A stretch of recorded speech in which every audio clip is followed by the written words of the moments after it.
ETF index mutual funds నేర్చుకుని stock మార్కెట్లో రాణించాలనుకుంటున్నారా? వెంటనే ఈ నెంబర్కి కాల్ చేయండి.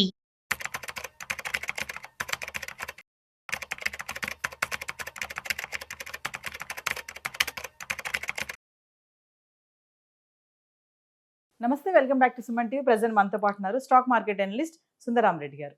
నమస్తే సార్. నమస్తే ma'am. Sir, India America trade deal నేపథ్యంలో ఒక ఇండియా మ్యాప్ గురించి మాట్లాడుకోవడం జరిగింది. అసలు దానిపైన ఇప్పుడు అంత ఇంట్రెస్ట్ ఉంది. ఏంటి అసలు ఆ ఇండియన్ మ్యాప్ సంగతి?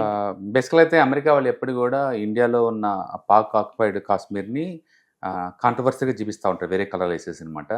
ఫస్ట్ టైం వాళ్ళ హిస్టరీలో రీసెంట్గా నిన్న ఇండియా అమెరికన్ ట్రేడ్ డీల్ జరిగింది కదా, ఆ జరిగినప్పుడు ఇండియన్ మ్యాప్ రిలీజ్ చేశారు.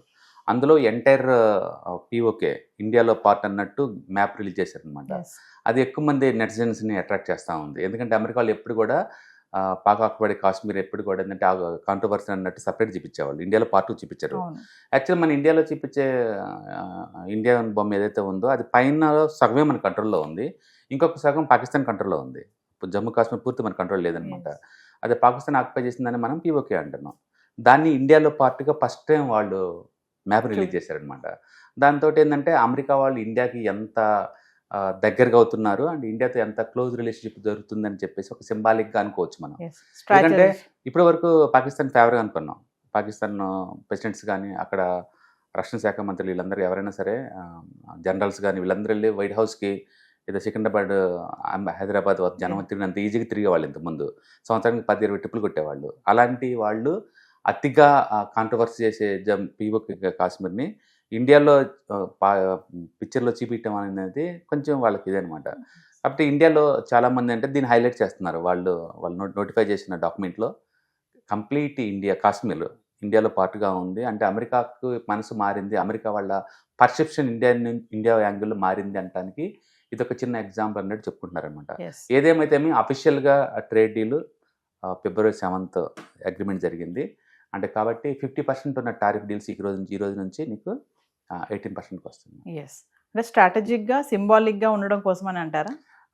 ఏదన్నా వచ్చి యాక్సిడెంటల్గా ఏమి రావు కదా. ఏదన్నా ఒక ఇంటర్నేషనల్ లెవెల్లో సిగ్నేచర్ పెట్టుకునేటప్పుడు ఏదైనా డాక్యుమెంట్స్ అన్నీ ప్రాపర్ ఛానల్లో వెళ్తూ ఉంటాయి, అవి ఫిల్టర్ అయ్యి వస్తూ ఉంటాయి. అలాంటి వాటిలో ఇండియన్ మ్యాప్లో యాజ్ ఇట్ ఈజ్గా ఇలా మన ఇండియాలో ఎలా ఉందో మ్యాప్ దాన్ని యాజ్ ఇట్ ఈజ్గా వాళ్ళు అలా దాన్ని పంపించడం అనేది చాలా గొప్ప విషయం. ఎందుకంటే ఎప్పుడు అమెరికా వాళ్ళు షేర్ చేసినా సరే పాక్ ఆక్యుపైడ్ కాశ్మీర్ ఇండియాలో పార్ట్గా చూపించారు, దాన్ని సపరేట్ చూపిస్తూ ఉంటారు. బట్ ఈసారి అలా కాదు, ఎంటైర్ ఇండియన్ మ్యాప్ని మనం ఏమైతే ఇండియా అనుకున్నామో ఆ ఇండియన్ మ్యాప్ వాళ్ళు షేర్ చేస్తున్నారు. అది దాంతో అందరూ అమెరికా వాళ్ళు పర్సెప్షన్ చేంజ్ అయిపోయింది ఇండియా తరపు నుంచి. ఇప్పుడు దాకా వాళ్ళు పాకిస్తాన్ ఫేర్ అనుకున్నారు కదా, ఇప్పుడు ఈ మ్యాప్ చూసిన తర్వాత పాకిస్తాన్ వాళ్ళు ఎలా రెస్పాండ్ అవుతారు అన్నట్టు ట్వీట్ చేసుకుంటా ఉన్నారు. అంటే 50 to 18% టారిఫ్ అయితే తగ్గించడం జరిగింది కదా సార్? అఫీషియల్ సిగ్నేచర్ అయిపోయిందండి. అండ్ దాంట్లో మొదటి నుంచి మోడీ గారు చెప్తున్నట్టే వ్యవసాయము డైరీ ప్రొడక్ట్స్ మొత్తం ఆపేస్తున్నాను. అంటే రైస్ కావచ్చు, లేకపోతే గోధుమలు కావచ్చు, డైరీ సంబంధించిన ప్రొడక్ట్స్ కావచ్చు, ఇండియా వాళ్ళు మొదటి నుంచి కూడా ఫార్మర్ సంబంధించిన ఏటిని మేము ఎలో చేయమన్నారు. అదే విషయంలో ఎలో చేయకుండానే సైన్లు అయిపోయింది.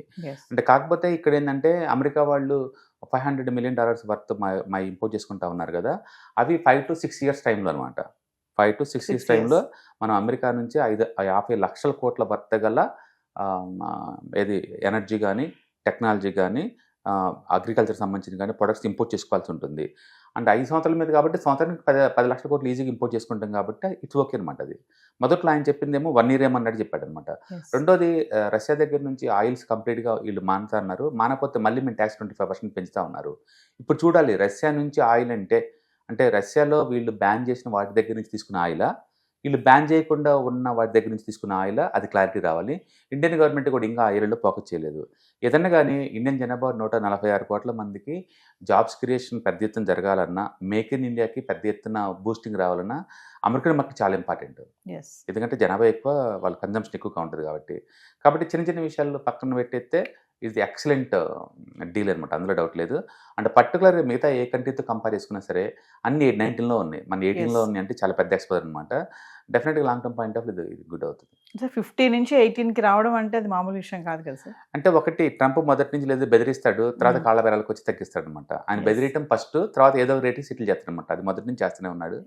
కాకపోతే ఒకటి అమెరికా చేసిన ఈ క్రాక్ ఫిక్స్ అవడానికి కొన్ని డికెట్స్ పట్టింది. ఇంకా వాళ్ళ దగ్గర తీసుకున్నంత మాత్రం బిజినెస్ ఉంటుంది.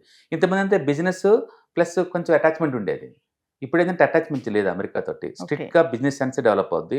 అందుకని అమెరికా చెప్పిన 100% వీళ్ళు వింటారా అంటే ట్రంప్ ఉన్నంతకాలం వినరు. యాక్చువల్లీ మీరు చూసారు లేదు న్యూస్ పేపర్లన్నీ కూడా ఈ డీల్ జరిగి అమెరికా ట్రంప్ వెళ్ళిపోయేంత వరకు మేము వెయిట్ చేస్తాం, డీల్ మేము కుదుర్చుకోమని చెప్పేసి మొహం లేకుండా చెప్పారు ఇండియా వాళ్ళు. అంటే ట్రంప్ ఉన్నంతకాలం మేము సైనే పెట్టాం, ట్రంప్ పోయిన తర్వాత మేము అప్పుడు పెట్టుకుంటాం కావాలంటే అన్నారు. అంటే వీళ్ళు తెగటి చెప్పారు, అందుకని వాళ్ళు ఏం చేయలేపారు మనల్ని, అందుకని తగ్గించారు అది. అంతే తప్ప ఇండియా మీద దయపడి దాని పరి కాదు వీళ్ళు. అంటే వాళ్ళకి అర్థమైపోయింది వీళ్ళు డీల్ రారు, వీళ్ళు మనంతా మనం తగ్గిస్తే తప్ప అని చెప్పేసి అనమాట. కాబట్టి వాళ్ళకి గతి లేక వచ్చారనుకోవచ్చు ఒకటి. రెండోది బిజినెస్లో కోపతాపాలు ఉండవు మేడం, అది విన్ విన్ ఆపర్చునిటీలా చూసుకుంటారు. వాళ్ళకి డాలర్ డ్రాప్ అవుతుంది అండ్ మేక్ ఇన్ అమెరికా వాళ్ళు అనుకున్నట్టు వర్కౌట్ అవ్వట్లేదు. అండ్ వాళ్ళ దగ్గర ప్రొడక్ట్స్ తీసుకుని వాళ్ళందరూ తగ్గిపోతున్నారు. అండ్ యూరోప్ అంతా ఇండియాకి దగ్గరికి వచ్చేస్తుంది. వాళ్ళకి అర్థమైపోయింది నెక్స్ట్ ఏం జరగబోతుంది అనేది. అంటే ప్రపంచంలో పెద్ద జనాభా వాళ్ళు నెగ్లెక్ట్ చేయలేరు, ఇంత పెద్ద మార్కెట్ వాళ్ళు ఎప్పుడు నెగ్లెక్ట్ చేయలేరు. అంటే కాబట్టి యూరోప్ బయటకు వెళ్ళిపోతే ఇండియా కూడా బయటకు వెళ్ళిపోతే అమెరికన్ ప్రొడక్ట్స్ కొనేది ఎవరు అసలు? అందుకని పెద్ద పెద్ద మార్కెట్ వాళ్ళు ఎప్పుడు నెగ్లెక్ట్ చేయలేరు అనమాట. దాంతో వాళ్ళు కూడా తగ్గించాల్సి వచ్చింది. ఇక్కడ ఏం జరుగుతుందంటే డాలర్ ఒకటి డ్రాప్ అవుతుంది, దాన్ని అడ్డుకోవాలి. రెండోది అమెరికన్ ఎకానమీ జాబ్స్ క్రియేట్ అవ్వాలి, అప్పుడు ఇండియా లాంటివి ఉంటేనే అది వర్కౌట్ అవుద్ది. అండ్ మూడోది రీసెంట్గా అమెరికన్ అంబాసిడర్ ఒకళ్ళు ఇండియాకి వచ్చారనమాట. అతను కొంచెం పర్ఫెక్ట్గా వర్క్ చేస్తున్నట్టున్నారు. ఈ 3 ఫ్యాక్టర్స్ వల్ల ట్రేడ్ డీల్ అగ్రిమెంట్ జరిగిందనమాట. అంటే ఇంతకాలం ఎందుకు అంటే ట్రంప్ బయటకు పోయేంత మేము వెయిట్ చేస్తాం తప్ప మీరు చెప్పిన కండిషన్ మేము తీసుకోమని చెప్పేసి మొండికేసి చెప్పింది అనమాట ఇండియా వాళ్ళు. ఇంకా వాళ్ళకి తప్పదు కాబట్టి ఇద్దరు ఓకే అనమాట. ఏదన్నా కానీ మనం 8 months దాకా లాస్ అయ్యాం. ఇప్పుడు ఆ లాస్ అయిన గ్రౌండ్ అంతా మళ్ళీ పిక్ చేసుకోవాల్సి ఉంటుంది. అండ్ డెఫినెట్గా స్మాల్ స్కేల్ ఇండస్ట్రీ కానీ, మీడియం స్కేల్ ఇండస్ట్రీ కానీ, లేదా ఐటీ ఇండస్ట్రీకి కానీ, లేదా ఫార్మాస్యూటికల్స్ కానీ, పర్టికులర్గా textiles, gem and jewellery and leather products అన్నిటి కూడా చాలా పెద్ద మార్కెట్. అంటే బేసిక్గా మన ఇండియన్స్ కూడా ఎక్కువ అక్కడ, మన బ్రాండింగ్ పవర్ ఎక్కువ ఉంది అక్కడ. సో న్యాచురల్గా ప్రపంచంలో నెంబర్ 1 కంట్రీ ప్లస్ మన second biggest trade partner. Okay, దూరంగా ఉంటే ఏమో చెప్పండి ఇద్దరికి. అందుకని బిజినెస్లో విన్ ఆపర్చునిటీ ఉండాలి. This is the excellent opportunities, అందులో డౌట్ లేదు.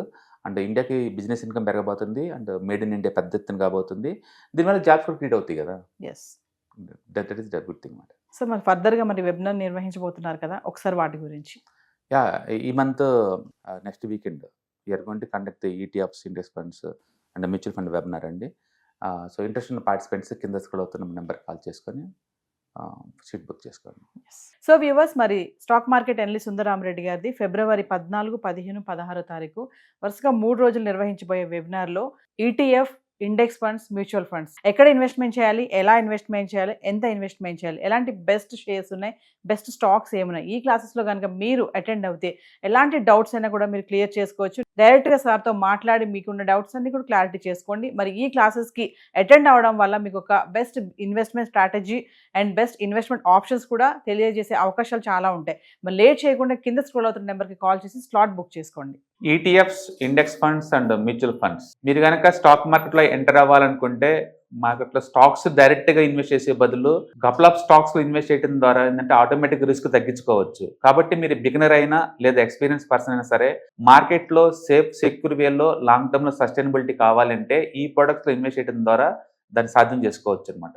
కాబట్టి మీకు ఎవరికైనా సరే ఈ ఈటీఎఫ్స్, ఇండెక్స్ ఫండ్స్, మ్యూచువల్ ఫండ్లో ఇన్డెప్త్ నాలెడ్జ్ కోసం అండ్ గైడెన్స్ కోసం ఈ ట్రైనింగ్ ప్రోగ్రామ్ అటెండ్ అవడం ద్వారా మీరు మనీ మేక్ చేసుకోవచ్చు. కాబట్టి మీకు ఇంట్రెస్ట్ ఉన్న పార్టిసిపెంట్స్ ఈ వీకెండ్లో జరిగే వెబినార్ అటెండ్ అవడం ద్వారా ఇందులో ETFs, index funds, mutual funds అంటే ఏంటి, వాటిని ఎలా మనీ మేక్ చేసుకోవాలి, వాటిని ఎలా మేనేజ్ చేసుకోవాలి, వాటి గురించి కాంప్రహెన్సివ్ ట్రైనింగ్ మీకు ఈ ప్రోగ్రాంలో అందించబడుతుంది. ఈ వీకెండ్లో జరిగే ఈ ప్రోగ్రామ్కి ఎన్రోల్ చేసుకోండి. Thank you.